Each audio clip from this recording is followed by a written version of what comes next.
Ministro do Planeamento no Investimento Estratégico, Gastão Francisco de Souza, apresenta relatório com a execução orçamento, infraestrutura niamba primeiro-ministro Xanana Guzmão. Terça-feira, Loron Tolonolo Fulanzulho tinha rua Ronolo Racing Hat,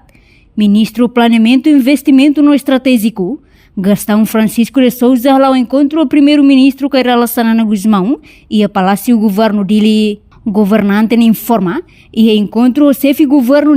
onde relata com a execução orçamento e infraestrutura niang, com o programa Sira Batinan Oin, o orçamento Tinan Oin niang, liu Fundo de Desenvolvimento Capital Humano niang, inclui com a obra estrada e o ekusi nebe haruka sobune.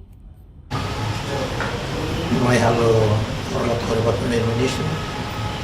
com a execução orçamento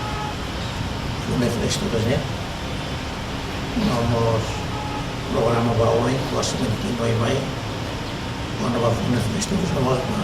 desenvolvimento capital humano, nós serviço vale no mercado em halo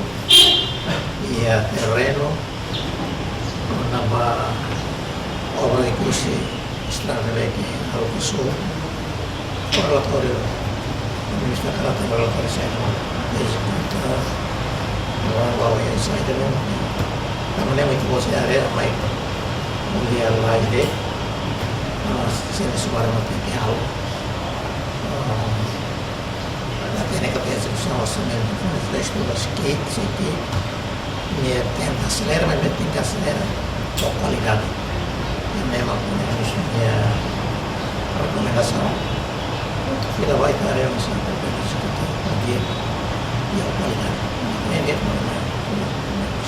Execução agora ainda. Agora vem 20 e tal por cento, que espera que dela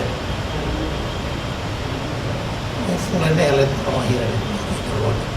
espero que o vem dela com 30 e tal por cento, que ela projeto para o isso é para ter 2025.